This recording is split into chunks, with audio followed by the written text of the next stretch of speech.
پاکستانیوں کو اپنے کھانے سے محبت ہے، تاہم اب وقت آ گیا ہے کہ ہم اپنی کھانے کی عادات پر دوبارہ غور کریں۔ صرف صحت کے حوالے سے نہیں بلکہ معاشی، ماحولیاتی اور اخلاقی تقاضوں کے تحت۔ اب میں آپ سے ایک چھوٹا سا سوال پوچھتا ہوں، ہم میں سے کتنے لوگ صبح اٹھ کر پہلا کام چائے کو مانتے ہیں؟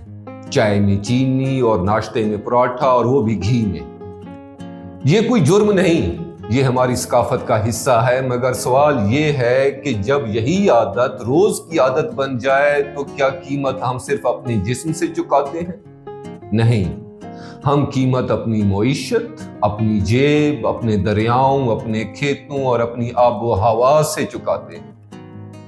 آج کی ڈسکشن میں 3 باتیں کروں گا۔ نمبر 1، ہم کیا اور کیوں کھا رہے ہیں۔ نمبر 2، اس کا ہماری صحت پر کیا اثر پڑ رہا ہے۔ نمبر 3، اس کا ہماری انوائرمنٹ اور پاکستان کے معیشت پر کیا اثرات۔ پاکستان میں کھانا صرف بھوک مٹانے کا نام نہیں، کھانا محبت ہے، ثقافت ہے، مہمان نوازی ہے، تہوار ہے، خوشی ہے۔ لیکن مسئلہ تب پیدا ہوتا ہے جب لذت دہن زندگی کا معیار بن جائے اور ضرورت پس منظر میں چلی جائے۔ ہماری خوراک میں چند چیزیں خاموشی سے غالب آ گئی: چینی، گھی، تیل، بازاری پروسیسڈ کھانے اور بہت زیادہ گوشت۔ اور سب سے اہم بات، ہم صرف کھاتے نہیں بلکہ زیادہ کھاتے ہیں، تیزی سے کھاتے ہیں اور ضائع بھی کرتے ہیں۔ تو پہلے نمبر پہ بات کرتے ہیں چائے کی۔ پاکستان میں چائے صرف مشروب نہیں، ایک سماجی ادارہ ہے، اور کہتے ہیں کہ چائے تمام مشروبات کا مرشد ہے۔ ہمارے لٹریچر پر بھی اس کا کافی اثر ہے۔ بشیر بدر کا شعر ہے، گرم موسم میں گرم چائے بھی بد مزاجوں کا پیار لگتی ہے۔ ہم اوسطاً سالانہ 1.5 کلو پر کیپٹا چائے استعمال کرتے ہیں۔ ہم دنیا میں چائے کی کنزپشن میں 6 نمبر پہ ہیں۔ یہ شرح انڈیا کے مقابلے میں 2 گنا سے بھی زیادہ ہے، اور اس عادت کی قیمت ہم سالانہ $600 ملین امپورٹ پر خرچ کرتے ہیں۔ شوگر یا چینی، ہم پر پرسن اینولی 25 کلو گرام سے زیادہ شوگر کنزیوم کرتے ہیں، اور بڑا حصہ چائے اور سویٹس میں جاتا ہے۔ باقی حصہ جوسز، بیکری آئٹمز، ہماری سافٹ ڈرنکس سے آتا ہے۔ یعنی چینی صرف مٹھائی نہیں، ہمارے روزمرہ کے ہر کونے میں چھپی ہوئی ہے۔ اب آئیے سب سے بھاری بر بل پہ، یعنی خوردنی تیل یا ایڈیبل آئل۔ 2024 میں ہمارے ایڈیبل آئل کی کلیکٹیو امپورٹ $4 بلین سے ایکسیڈ کر گئی تھی۔ یہ رقم پاکستانی روپوں میں 1100 ارب سے زیادہ بنتی ہے۔ یہ اتنی بڑی رقم ہے کہ ہماری ہیلتھ اور ایجوکیشن کے بجٹ سے 9 گنا زیادہ، اور PIA کی نجکاری سے 100 گنا زیادہ ہے۔ اس تیل نے ہماری اکانومی کا تیل نکال دیا۔ چائے اور ایڈیبل آئل کی کلیکٹیو امپورٹ بل گزشتہ 5 برسوں میں 40% سے زیادہ بڑھ چکی ہے۔ اگر ہماری کنزمپشن اور پاپولیشن اسی رفتار سے بڑھتی رہی تو یہ برڈن 2030 تک $7 بلین اینولی تک پہنچنے کا خدشہ ہے۔ ہم IMF سے 2 سے 3 ارب ڈالر قرض لینے کے لیے کیا کیا پاپڑ بیلتے ہیں، تو کیا یہ پیسہ ہم یوں جھونک سکتے ہیں؟ اور خاص طور پر کلائمیٹ چینج ہر سال ہمارا اربوں ڈالر کا نقصان کر رہی ہے۔ ایڈیبل آئل میں موجود سیچوریٹڈ فیٹس اور سستی بنسپتی میں موجود ٹرانس فیٹس کولیسٹرول کو بڑھا دیتی ہیں، دل کی بیماریاں اور اموات کی بڑی وجہ بن رہی ہیں۔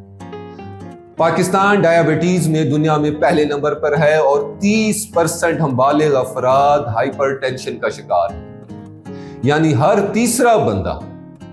ہماری چائے میں روزانہ چینی کی مقدار 60 گرام سے زیادہ ایکسیڈ کر جاتی ہے، جس سے ہر 3 افراد میں سے 1 بندہ ڈائیابٹیز کے خطرے میں آ جاتا ہے۔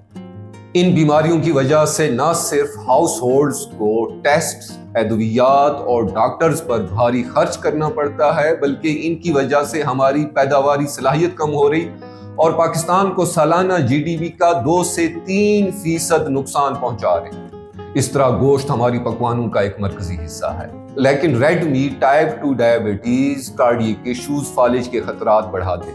پولٹری اور لائف سٹاک کی پروڈکٹیوٹی کو بڑھانے کے لیے اینٹی بایوٹکس کا بے دریغ استعمال کیا جاتا ہے۔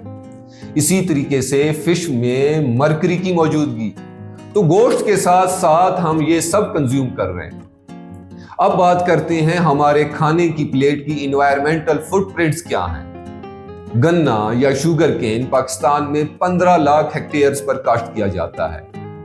1 کلو گنے کی پیداوار کے لیے تقریباً 2000 لیٹر پانی کی ضرورت ہوتی ہے۔ یہی پانی گندم اور کپاس کے لیے استعمال ہونی چاہیے۔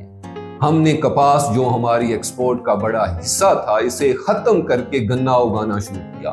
ہم نے دریائے سندھ پر دباؤ مزید بڑھا دیا، زیر زمین پانی ویسے ہی کم ہو رہا ہے، تو گنے جیسی پانی خور فصلیں ہمارے لیے کتنا بڑا خطرہ بن سکتے ہیں۔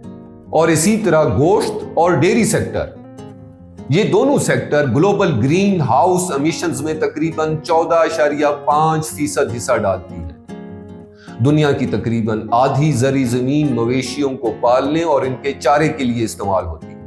اس کا نتیجہ جنگلات کی کٹائی، بائیو ڈائیورسٹی میں کمی، کیمیکلز کا بڑھتا ہوا استعمال اور بالآخر ایکسٹریم ویدر کنڈیشن جیسی صورتحال پیدا کرتی ہے، اور جس کی مار ہم جیسے کمزور ممالک پر پہلے پڑتی ہے۔ غربت کے باوجود ہم شادیوں اور دعوتوں میں کھانا ضائع کرتے ہیں۔ یہ صرف کھانا نہیں بلکہ پانی، کھاد، بجلی، ٹرانسپورٹ اور محنت بھی ضائع کرتا ہے۔ اب سوال یہ ہے، ہم کریں تو کیا؟ کوئی مشکل فلسفہ نہیں۔ روزانہ 5 سے 4 کپ چائے کی کنزمپشن کو بتدریج کم کریں۔ 2 چمچ چینی کی بجائے 1 چمچ یا آدھے چمچ پر آ جائیں۔ گھر میں میٹھا روز نہیں، کبھی کبھار۔ سب لوگ ویگن اور ویجیٹیرین نہیں بن سکتے، لیکن ہم فلیکسیٹیرین بن سکتے ہیں۔ ہفتے میں یعنی کچھ دن بغیر گوشت کے گزارا کرنا۔ فوڈ ویسٹ کو زیرو کریں، دعوتوں میں حساب سے پکائیں اور منگوائیں۔ یہ سارے اسٹیٹسٹکس آپ کو ڈرانے کے لیے نہیں بلکہ جگانے کے لیے ہیں۔ آپ سب کا بہت شکریہ۔